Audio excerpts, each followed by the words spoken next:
There is something deeply unsettling about the idea that the very things designed to bring joy to children, the brightly colored packages wrapped under Christmas trees or pulled from birthday bags, could be the same things that put them in hospitals, left them scarred, or worse. Tonight, we are going to walk through some of the most dangerous toys ever placed on store shelves, products that somehow passed through every safety check and made it into the hands of millions of kids before anyone stopped to ask whether they should have.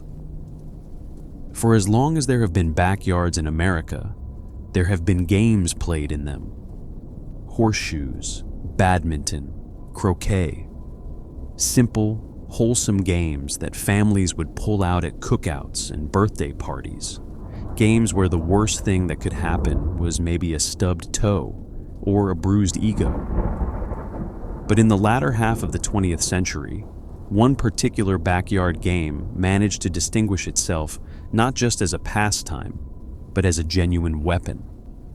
They were called lawn darts, and to millions of families across the country, they were just another summer tradition. To others, they became a nightmare. Lawn darts, often sold under the brand name Jarts, were roughly 12 inches long. Each one had a heavy, weighted metal tip on one end and 3 plastic fins on a rod at the other. The concept was disarmingly simple. You would place 2 plastic target rings on the ground about 30 or 40 feet apart, divide into teams, and take turns tossing the darts in a high arc, trying to land them inside the opposite ring. If your dart stuck into the ground inside the circle, you scored points. If it didn't, you tried again. Picture a game of horseshoes, but instead of tossing heavy iron shoes, you were lobbing foot-long metal-tipped projectiles into the sky and hoping they landed where you wanted them to. And for a while, it seemed harmless enough. Lawn darts became enormously popular throughout the 1960s, 70s, and early 80s. Families bought them by the hundreds of thousands. Over 500,000 sets were sold each year during the height of their popularity. They were at barbecues and beach houses and campgrounds, tossed around by adults and children alike, often with a cold drink in the other hand. But there was a fundamental problem with lawn darts that nobody seemed to want to talk about, at least not at first. These things were heavy, they were sharp, and when thrown into the air, they picked up speed on the way down, enough speed and enough force to penetrate the ground with a satisfying thud. That same force, it turns out, was more than enough to penetrate a human skull. As early as the 1970s, safety groups had raised concerns. The Consumers Union and the Children's Foundation petitioned the Department of Health, Education, and Welfare to ban the darts outright, citing the obvious risk to children. The government declined to impose a full ban, but did reach a compromise with manufacturers in 1970. Lawn darts could continue to be sold, but only under specific conditions. They had to be marketed as a game for adults. They couldn't be sold in toy stores or placed in the toy aisle, and every set had to carry a warning label cautioning that the darts were not safe for children.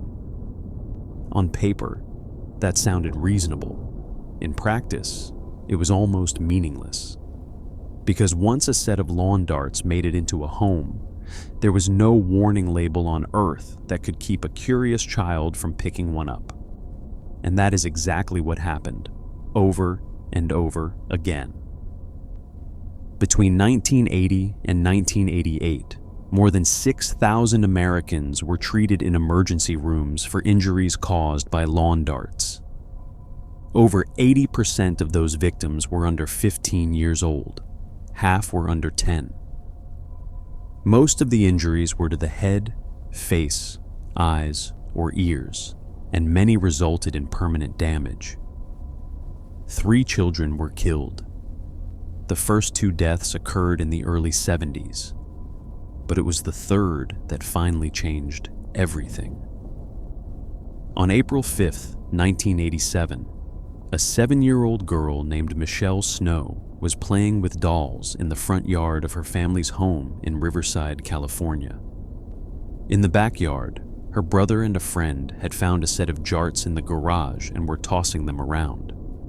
One of the boys threw a dart too hard, and it sailed over the fence and into the front yard, where it struck Michelle in the head. The dart penetrated her skull with what would later be estimated at roughly 23,000 pounds of pressure per square inch. She was rushed to the hospital and pronounced clinically dead 3 days later. Michelle's father, David Snow, was an aerospace engineer, a man accustomed to precision and problem solving. He was methodical, determined, and utterly heartbroken. After burying his 7-year-old daughter, he did what came naturally to him. He researched. He dug into the history of lawn darts and was horrified by what he found. Injuries had been piling up for years. The government had known about the danger for nearly 2 decades, and the compromise regulations put in place back in 1970, the ones that were supposed to keep children safe by restricting lawn darts to adult-only sales, had been widely and flagrantly ignored. Retailers were putting them in toy departments. Manufacturers were not complying with the warning label requirements. When the CPSC eventually collected 21 different lawn dart sets from 14 manufacturers, they found that most of them were not following the warning regulations at all. And in a survey of 53 retailers, lawn darts were found displayed in the toy section of a full third of the stores surveyed. Snow was incensed. He believed that there was simply no way to keep lawn darts out of children's hands as long as they existed in homes. Warning labels meant nothing once the product was through the front door. The only solution in his mind was a complete ban, and so he began what would become a grueling 1.5-year-long crusade. He made 7 separate trips to Washington, D.C., each one at his own expense. He wrote letters to every federal legislator he could reach. He called their offices. He showed up at hearings. He told the story of his daughter's death again and again to anyone who would listen, and many who tried not to. He testified before a House subcommittee, his voice steady, but his grief unmistakable.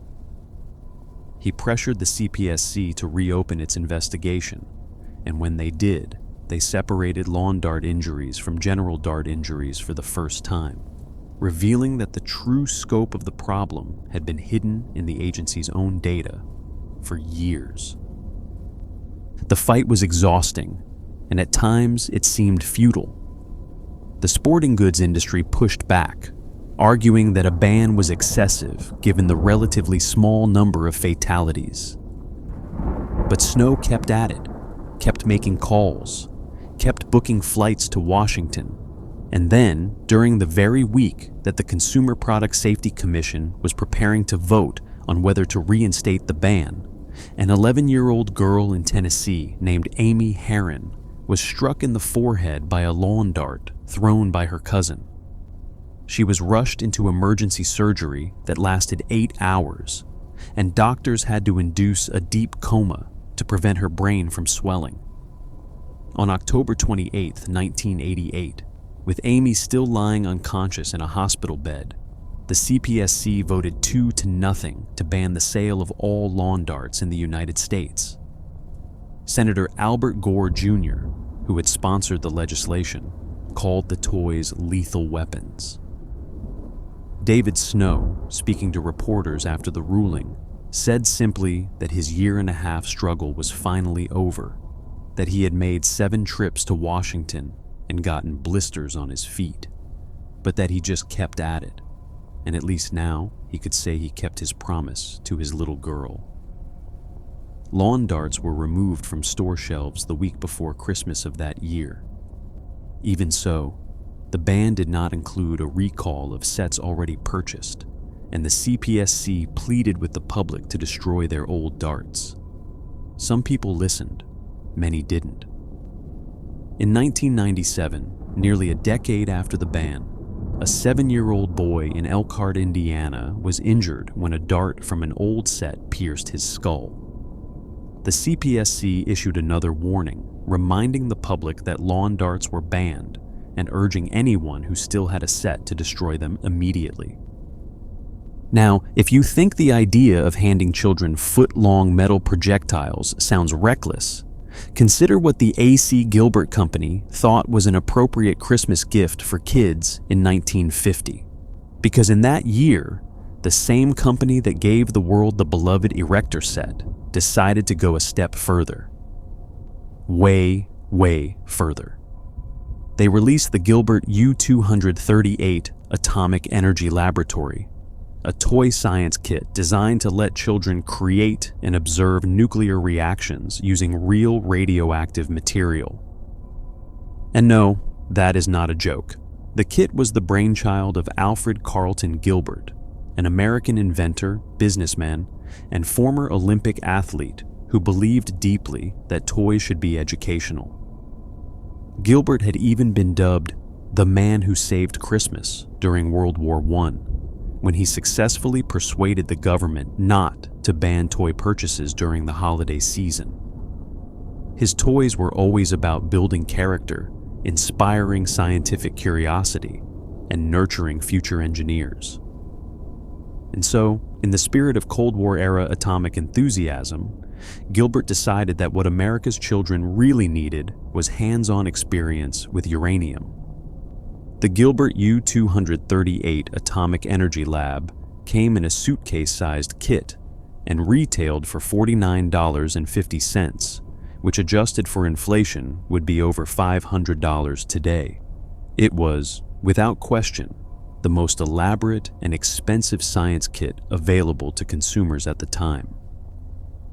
Inside the case, arranged neatly in compartments, were 4 glass jars, each containing a sample of uranium-bearing ore. Specifically, the minerals automite, torbernite, uraninite, and carnotite, all sourced from the Colorado Plateau region. These were not simulations or facsimiles. They were real, naturally occurring radioactive minerals, the same kinds of rocks that prospectors were scouring the American West to find during the uranium boom of the early Cold War. Alongside the uranium samples, children received a Geiger-Muller radiation counter, a fully functioning scientific instrument capable of detecting and measuring ionizing radiation. The kit also included a cloud chamber, a device that allowed the user to watch alpha particles streaking by at 12,000 miles per second by creating visible condensation trails, essentially making the invisible world of subatomic physics visible to the naked eye. There was a spinthariscope, a small device that let you observe radioactive decay happening in real time on a fluorescent screen, each tiny flash representing the death of an atom.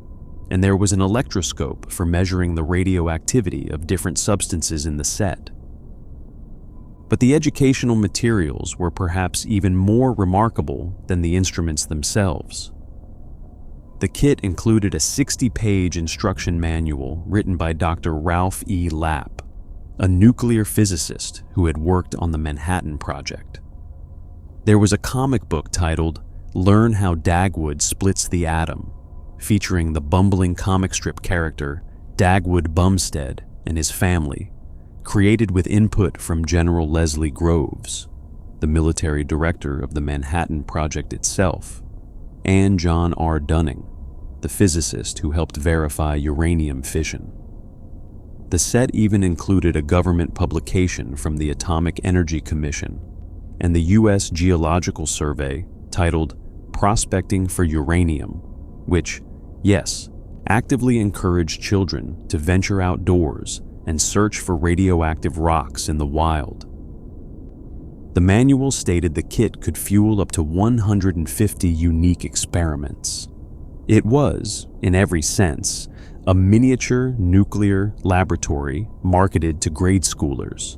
The catalog description for the set promised awe-inspiring sights and told buyers they could actually see the paths of electrons and alpha particles traveling at speeds of more than 10,000 miles per second. Gilbert's own promotions reassured parents that none of the materials could prove dangerous, and the kit carried a note stating that all radioactive materials had been certified as completely safe by Oak Ridge Laboratories, which was part of the Atomic Energy Commission. The government, it appeared, had not only approved the toy, but actively encouraged its development, believing it would help the public understand atomic energy and appreciate its peaceful applications. There was, of course, one small warning tucked into the instruction manual. Users were advised not to remove the ore samples from their jars because they tended to flake and crumble, and doing so would risk spreading radioactive ore throughout one's laboratory. The framing of that warning is remarkable. It was not presented as a health concern. Instead, Gilbert cautioned that loose ore would raise background radiation levels and throw off your experimental results. In other words, don't spill the uranium, not because it might hurt you, but because it would ruin the science. To be fair, modern analysis suggests that the radiation exposure from the kit was relatively minimal, roughly equivalent to a day's worth of ultraviolet exposure from the sun, as long as the samples stayed sealed in their jars.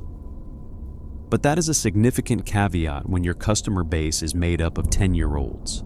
Fewer than 5,000 of the kits were ever sold, and the product was pulled from the market by 1951. The high price tag likely had more to do with its poor sales than any sudden burst of safety consciousness. But in the decades since, the Gilbert Atomic Energy Lab has earned a well-deserved reputation. In 2006, Radar magazine named it one of the 10 most dangerous toys of all time. Speaking of toys that belonged more in a weapons testing facility than a playroom, the late 1940s gave us another marvel of questionable engineering. The Austin Magic pistol looked like something ripped straight out of a Buck Rogers cereal or a Flash Gordon comic strip, a sleek metallic ray gun with a futuristic shape, a barrel just big enough to hold a ping pong ball, and a screw-on cap at the rear that sealed a small internal chamber. It was the kind of toy that would make a child's eyes go wide in a shop window, and it was marketed as exactly that, a harmless novelty for children who wanted to play Space Cowboy or Intergalactic Explorer. It was sold alongside cap guns and water pistols, as if it were just another toy in the same harmless category. But the Austin Magic pistol was not a cap gun. It was not powered by springs or compressed air, and there was absolutely nothing harmless about how this thing actually worked. The Austin Magic pistol used what the manufacturer cheerfully called magic crystals to propel a ping pong ball from its barrel. Those crystals were calcium carbide, a hazardous industrial chemical commonly used in the mining industry and in welding applications. When calcium carbide comes into contact with water, even a tiny amount, it undergoes a violent chemical reaction that produces acetylene gas, the same extremely flammable gas used in oxyacetylene welding torches that can cut through solid steel. In the Austin Magic pistol, the process went like this.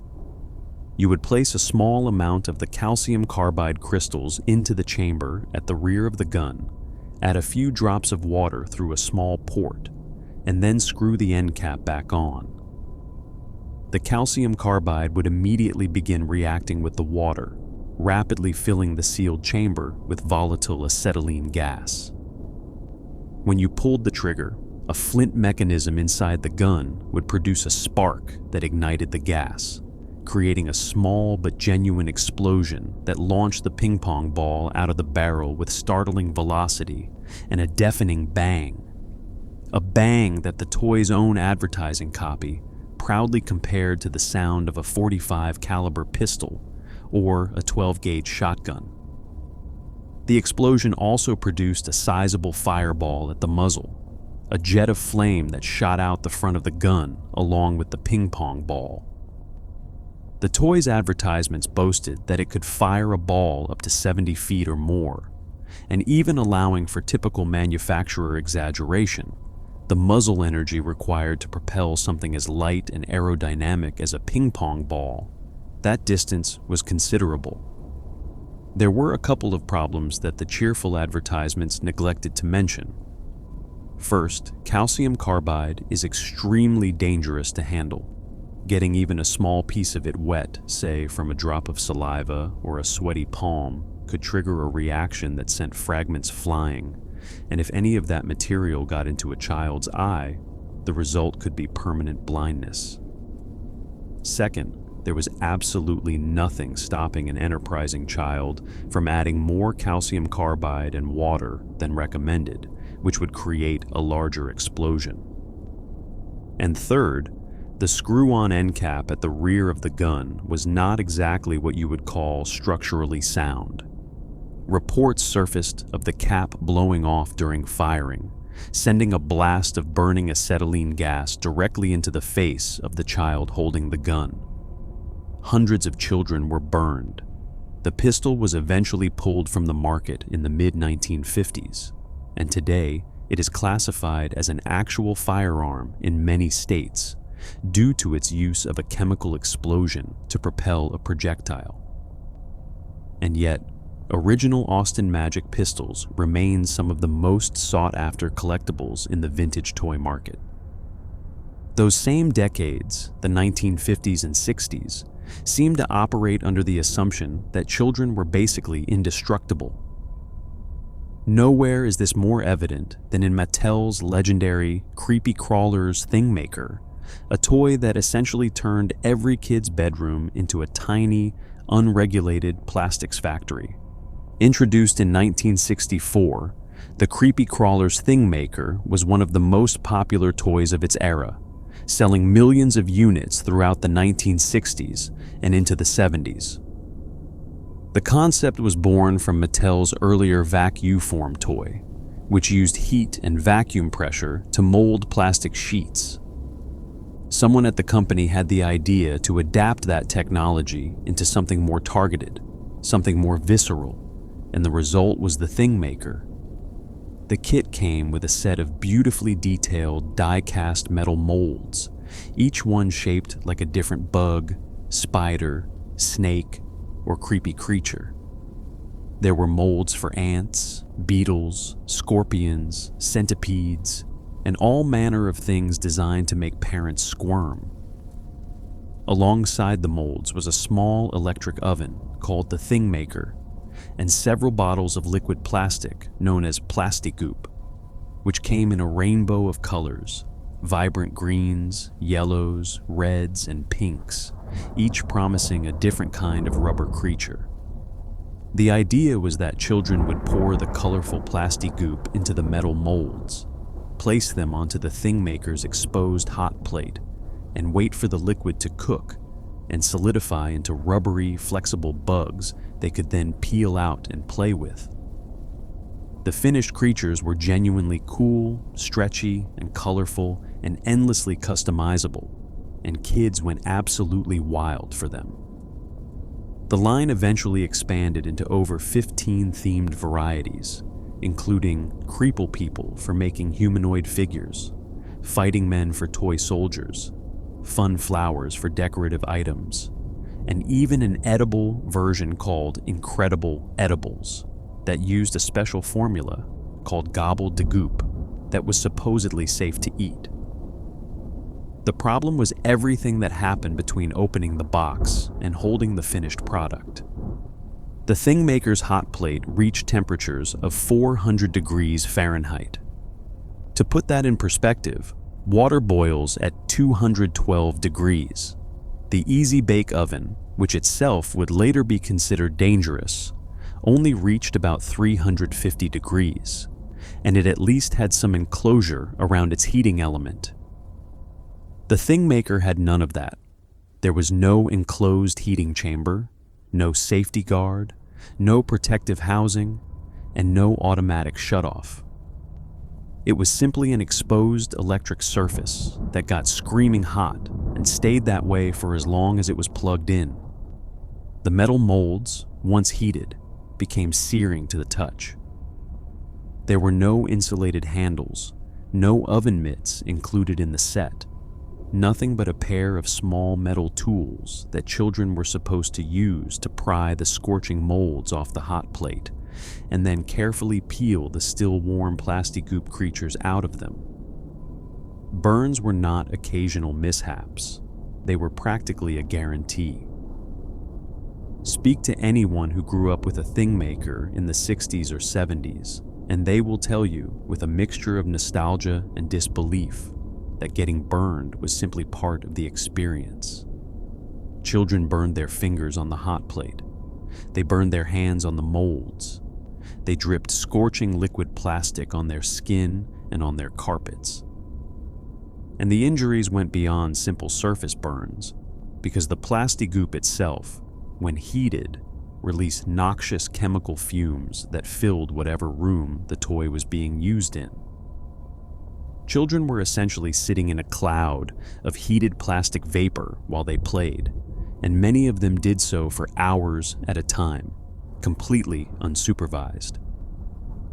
By the early 1970s, the newly created Consumer Product Safety Commission had begun issuing regulations concerning toys that used heat.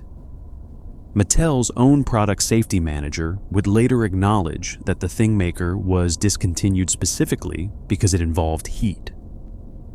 The original was pulled from shelves in the mid-70s, and Mattel released a supposedly safer version called the Thing Maker 2 in 1978, which used plastic molds and a redesigned formula. But here is the thing that tells you everything you need to know about how beloved this toy was. When Mattel toned down the danger, children lost interest. Over 2 million units had been sold during the original Thing Maker's run, and kids adored the raw, hands-on chaos of it. When the safe version hit the market, sales fell flat. It turns out that for an entire generation of children, the danger was part of the appeal. The toys of the 1950s, 60s, and 70s had a certain unhinged quality to them, a willingness to put fire, explosions, and toxic chemicals into the hands of grade schoolers and call it education. The prevailing attitude seemed to be that a few burns and scraped knees were simply the price of childhood, that danger was character building, and that the best toys were the ones that made you feel like you were getting away with something. But as the decades rolled on, attitudes changed. The Consumer Product Safety Commission was established in 1972. Product liability law became a powerful tool for holding manufacturers accountable. Warning labels proliferated. Testing standards tightened. You might think that by the 2000s, with all of those protections in place and decades of hard-won lessons behind us, the era of genuinely dangerous toys was over. You might think that the days of children being hospitalized or killed by the very products designed to delight them were a relic of a less careful time. You would be wrong. Because in 2005, a popular building toy called Magnetix proved that even in the modern age, a children's product could still kill, and that the systems designed to prevent such tragedies could still fail spectacularly. Magnetix building sets were manufactured by a company called Rose Art, which was later acquired by a Canadian firm called Mega Brands. The sets contained colorful plastic rods and squares with small, powerful magnets embedded inside, along with tiny steel balls. The idea was that children could use the magnetic pieces to construct elaborate geometric structures, snapping rods together into towers, bridges, and shapes. It was creative, it was educational, and it was wildly popular. The sets were sold at Walmart, Target, Toys R Us, and other major retailers across the country between 2003 and 2006, and millions of units found their way into American homes.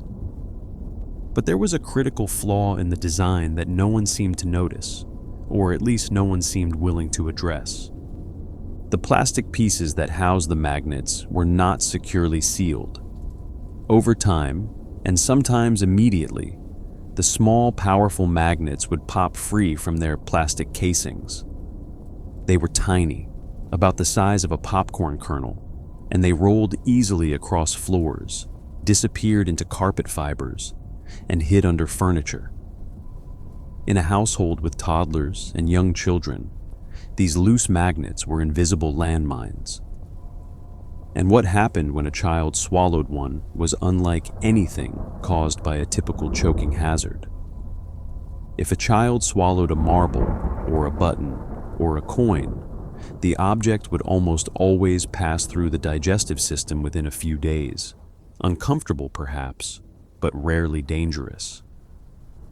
A single swallowed magnet would likely do the same. But if a child swallowed 2 or more magnets at different times, or a magnet and a small metal object, something far more sinister would unfold inside their body. The magnets would attract each other through the walls of the intestines, drawing together across folds of delicate tissue. They would clamp together with startling force, pinching the intestinal walls between them, and they would not let go. The trapped tissue would lose its blood supply and begin to die. Holes would be torn through intestinal walls. The bowels could twist and kink. Bacteria from inside the intestines would spill into the sterile abdominal cavity, causing a catastrophic infection. Without emergency surgery, the child could die from sepsis within hours. And the cruelest part was that the initial symptoms, vomiting, fussiness, loss of appetite, looked exactly like a common stomach virus. Parents brought their children to doctors who sent them home with instructions to push fluids and rest. By the time anyone realized what was actually happening, the damage was often severe. The Consumer Product Safety Commission had actually documented cases of children suffering intestinal injuries after swallowing magnets from other products as far back as 2000 and again in 2003. But the agency never acted on those findings, even as the use of powerful rare earth magnets in children's toys was skyrocketing. It was a failure of institutional vigilance that would have fatal consequences. In the summer of 2005, a woman named Penny Sweet bought 2 boxes of Magnetix sets at her local supermarket for her family in Redmond, Washington. Her 22-month-old son, Kenny, found loose magnets that had fallen out of the toy and hidden in the off-white carpet of the family room, camouflaged in the mottled pile where they were nearly impossible to see.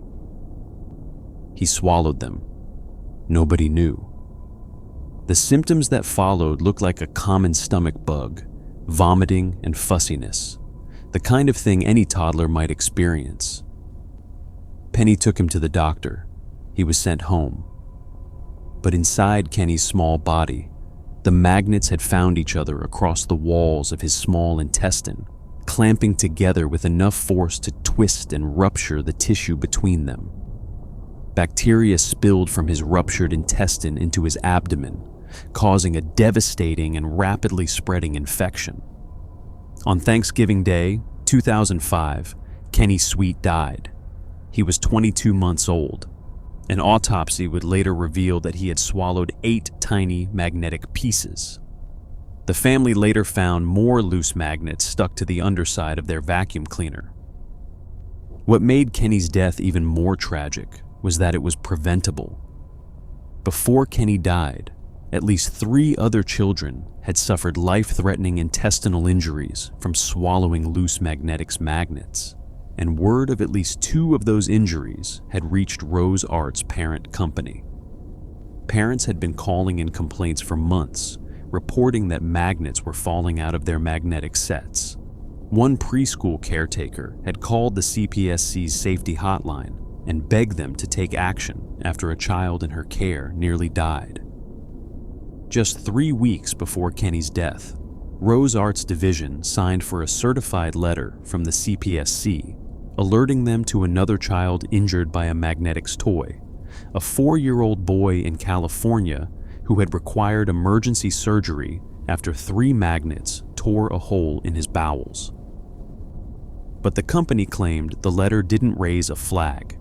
In March of 2006, following Kenny's death, the CPSC announced a voluntary recall of roughly 3.8 million Magnetix sets. By that time, the agency was aware of 34 magnet-related incidents, including 1 death and 4 serious injuries requiring surgery. But even after the recall, more injuries were reported.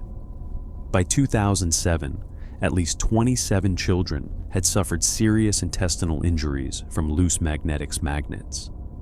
The company was eventually fined $1.1 million for withholding information about the hazards, and Mega Brands paid $13.5 million to settle lawsuits filed by the families of injured children.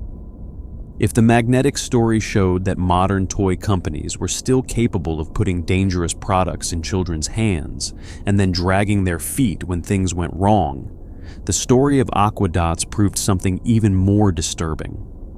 Because in 2007, a toy that won Toy of the Year in Australia turned out to be laced with a chemical that, when swallowed by a child, converted inside their body into one of the most notorious drugs on the planet.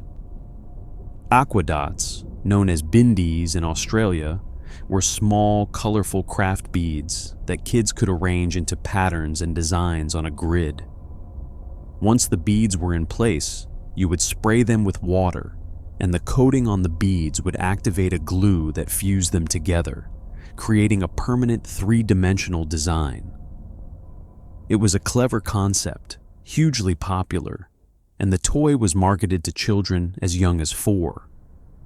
Aqua Dots were sold at Walmart, Target, Toys R Us, and through mail-order catalogs and websites across North America.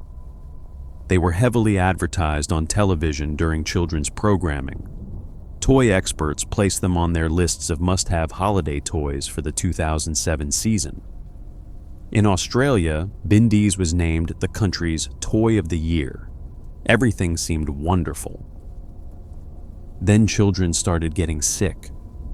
In early October of 2007, a 2-year-old boy was brought to a hospital in Sydney, Australia.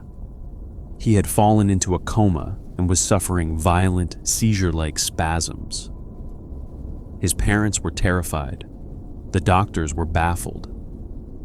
This was not a typical presentation for anything they had seen before. A biochemical geneticist at the hospital named Kevin Carpenter ran a battery of tests, including a toxicology screen on the boy's urine, and discovered something that stopped him in his tracks. The sample contained traces of gamma-hydroxybutyric acid, more commonly known as GHB, the compound widely referred to as the date rape drug. This was a 2-year-old child. How on earth had GHB gotten into his system? Carpenter investigated further and learned that the boy had ingested bindies beads, the colorful craft toy sitting innocently in homes across the country. He contacted the toy's Hong Kong-based manufacturer and requested a list of chemicals used in production. The list he received did not include any dangerous chemicals. But the laboratory analysis told a very different story. What followed was a frantic scientific investigation that revealed something almost unbelievable. The coating on the beads was supposed to contain a non-toxic chemical called 1,5-pentanediol, a benign adhesive compound. But when researchers tested the actual beads, they found that the beads contained no 1,5-pentanediol at all. 0. Instead, the Chinese manufacturer had substituted a cheaper chemical called 1,4-butanediol, which saved a fraction of a cent per bead in production costs. The problem was that 1,4-butanediol, when metabolized in the human body, converts directly into GHB. The substitution was not an accident of contamination. It was a deliberate cost-cutting measure by a subcontractor, and it had turned millions of children's craft beads into tiny capsules of a controlled substance. In low doses, GHB produces euphoria. In higher doses, it causes vomiting, muscle weakness, seizures, loss of consciousness, coma, and potentially death. The beads were small and colorful and looked for all the world like candy. And children were putting them in their mouths. In the United States, the CPSC received reports of at least 2 children who slipped into non-responsive comas after swallowing the beads. In Australia, 3 children were hospitalized, including a 19-month-old baby. The mother of one 10-year-old Australian girl who was sickened told reporters she was terrified because she thought her daughter wasn't going to make it. In November of 2007, Aqua Dots were pulled from shelves in a massive recall encompassing approximately 4.2 million units in the United States alone. Spin Master, the Canadian company that distributed Aqua Dots in North America, and Moose Enterprise, the Australian firm behind the product, blamed Chinese subcontractors for the chemical substitution. The manufacturers claimed they had no knowledge that the toxic chemical was being used. The 2007 Aqua Dots recall, along with a wave of other recalls involving lead-contaminated Chinese-made toys that same year, ultimately prompted Congress to pass new legislation in 2008, mandating that imported toys meet stricter American safety standards. In 2015, an Arizona family won a $435,000 judgment after their toddler swallowed Aqua Dots beads and suffered permanent brain damage, loss of fine motor skills, and loss of his sense of smell. Now, while Aqua Dots represented a modern horror of globalized manufacturing gone wrong, some dangerous toys earned their reputation the old-fashioned way, through sheer poor design. And perhaps no toy better illustrates this than one of the most beloved and iconic products in American toy history, the Easy Bake Oven. The Easy Bake Oven was introduced in 1963 by Kenner Products, a Cincinnati-based toy company. The idea for the toy came from Norman Shapiro, Kenner's sales manager in New York, who was inspired by the ovens that street vendors used to bake pretzels. He suggested to Kenner's executives that the company could create a miniature version that children could actually use.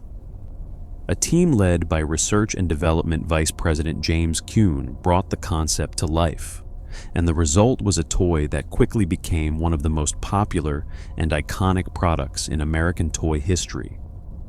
The concept was magical to children. It was a miniature working oven that let kids bake real cakes, cookies, and brownies using small packets of mix, tiny round pans, and a heat source. In its original incarnation, that heat source was a pair of ordinary incandescent light bulbs, which generated just enough warmth to actually bake the little treats. The design was elegantly simple. You mixed the batter with water, poured it into a tiny round pan, and slid it into the oven through a slot in the side.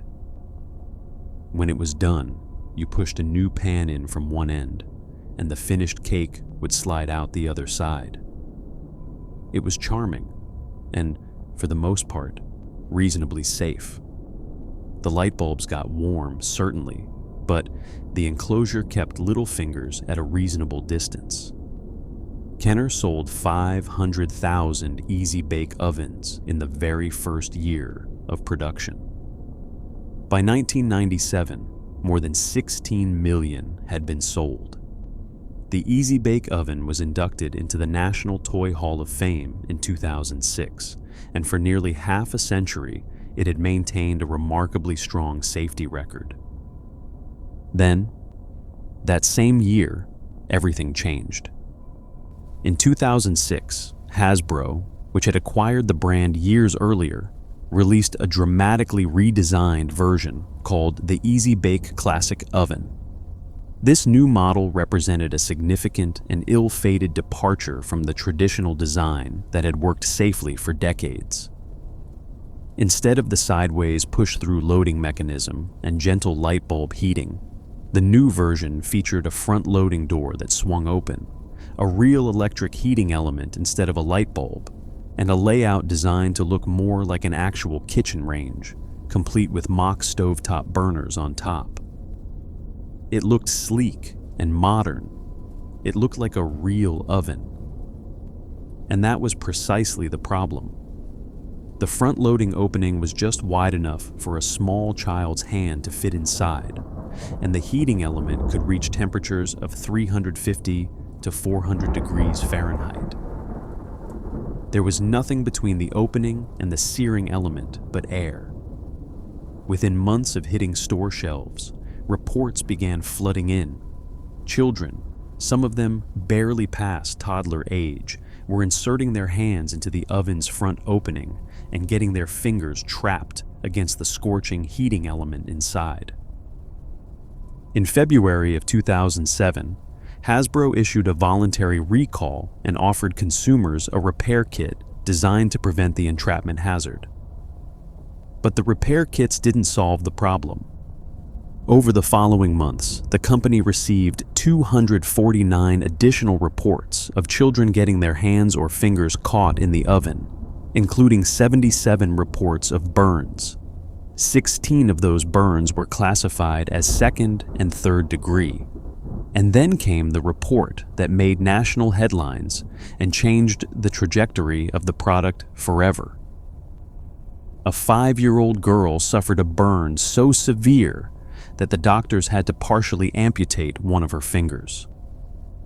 In July of 2007, Hasbro reissued the recall, this time urging all consumers to stop using the ovens immediately and return them for a full product voucher. Approximately 1 million units were affected. The incident led to a $1.2 million lawsuit against Hasbro, and the front-loading Easy Bake Oven was permanently discontinued.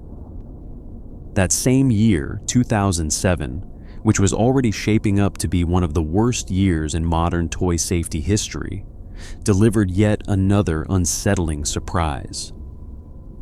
This time, the danger wasn't hiding in a kitchen toy or a set of magnetic building blocks. It was lurking inside a toy designed to teach kids about forensic science, a product licensed by one of the biggest names in television. The CSI Fingerprint Examination. Kit was a toy based on the wildly popular CBS television series CSI, Crime Scene Investigation. Manufactured by a New York company called Planet Toys and licensed by CBS, the kit allowed children to dust for fingerprints using a special powder and brushes, just like the characters on the show. It was marketed as an exciting, hands-on way for kids to play detective, and it hit shelves during the height of CSI's cultural dominance, when the show was one of the most watched programs on television, and forensic science was capturing the imagination of audiences everywhere. What no one knew at first was what was actually in that fingerprint powder. In 2007, the Asbestos Disease Awareness Organization, a nonprofit dedicated to raising public awareness about the dangers of asbestos exposure, completed an 18-month study in which they tested over 250 commonly available consumer products for asbestos contamination. 3 independent, government-certified laboratories participated in the study. When the results came back, one finding stood out from all the rest. The white fingerprint powder included in the CSI Fingerprint Examination, Kit tested positive for tremolite, one of the most lethal forms of asbestos known to science.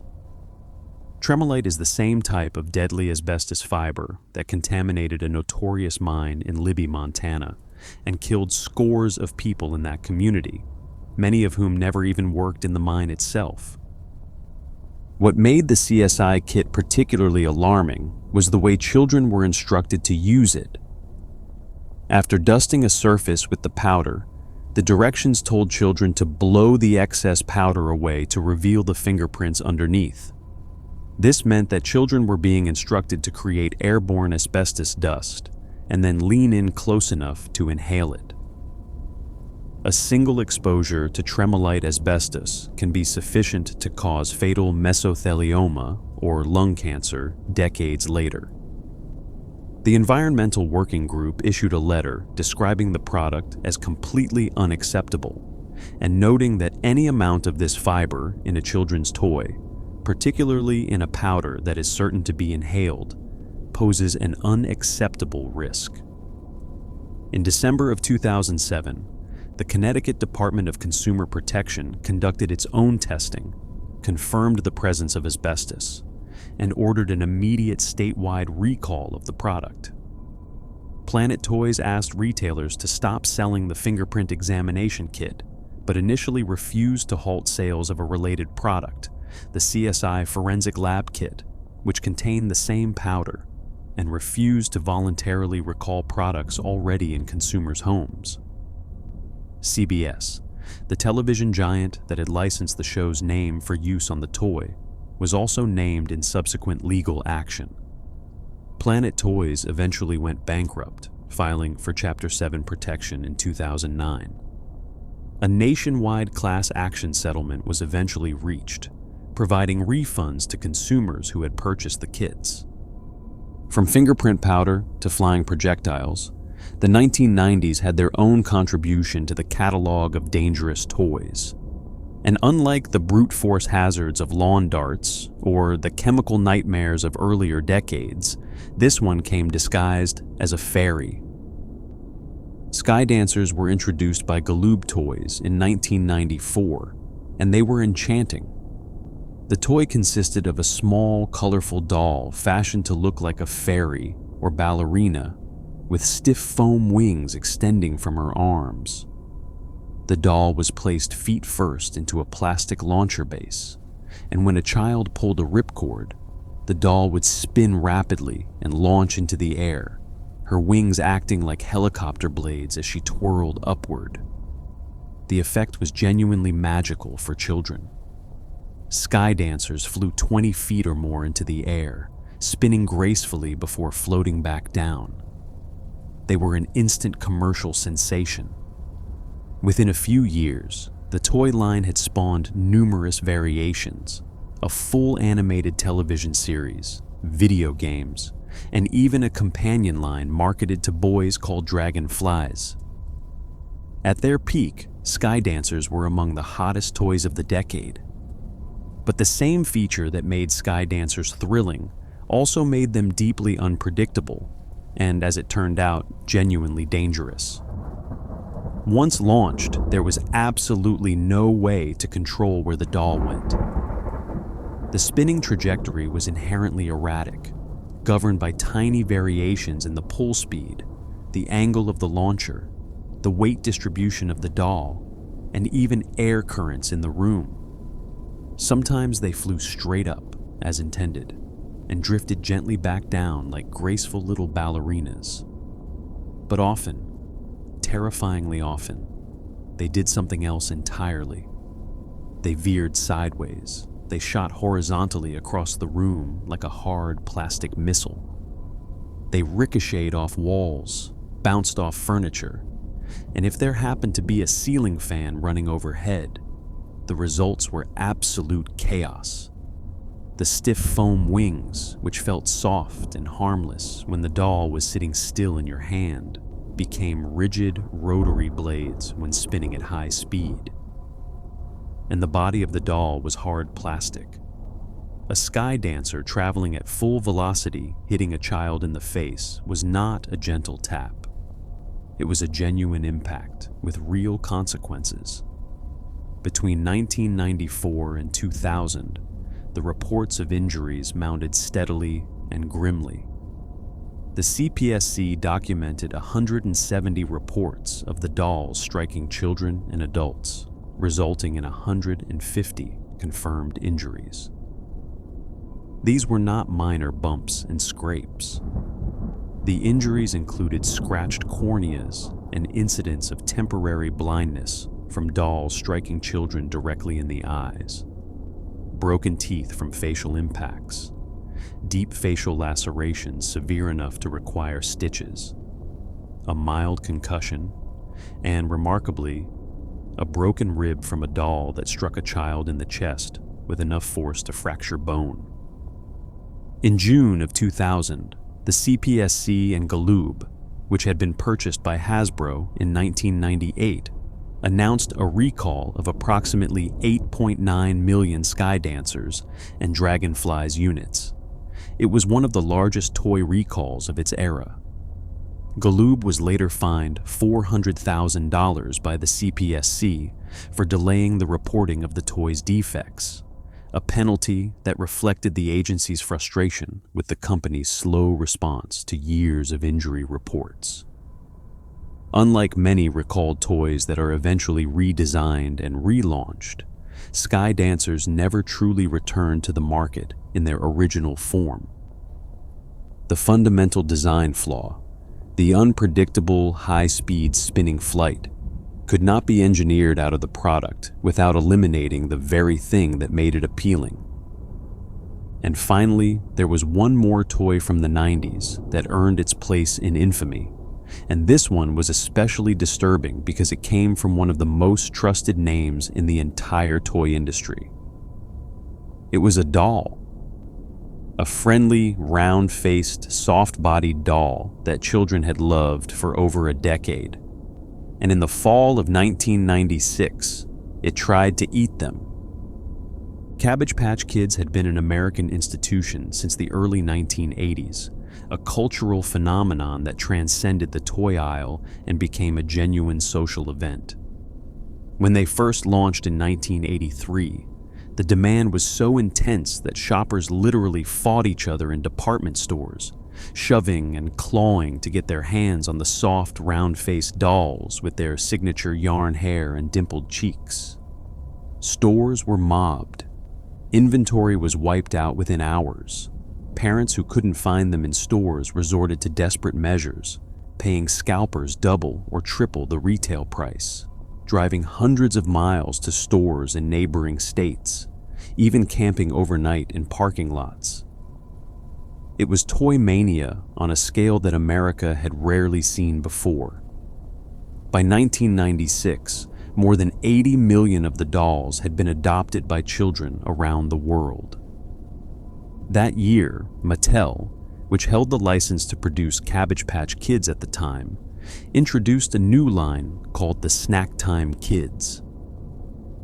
These dolls looked much like any other Cabbage Patch Kid, with their signature round faces and yarn hair, but they had one very special feature that set them apart from every other doll on the shelf. They could eat. These dolls looked much like any other Cabbage Patch Kid, with their signature round faces and yarn hair, but they had one special feature. They could eat. Each Snacktime Kid came with a set of plastic food items: carrots, French fries, celery sticks, and cookies.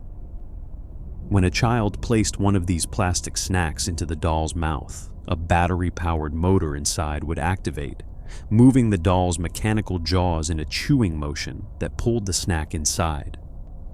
The food would pass through the doll's body and drop out into a small backpack on its back, ready to be fed again.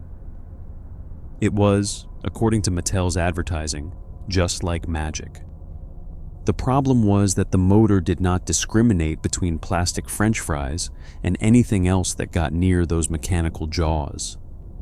Children's hair, their fingers, anything that came close to the doll's mouth could be grabbed and pulled in by the one-way rollers.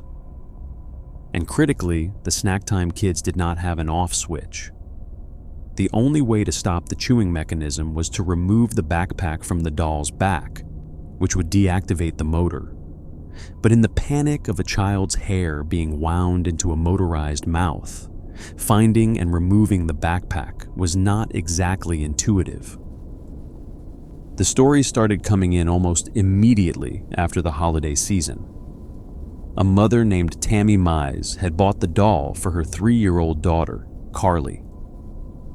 When the doll snagged the toddler's hair, Mize tried to pull it free, but the motor just kept rolling, winding Carly's hair tighter and deeper into the doll's head.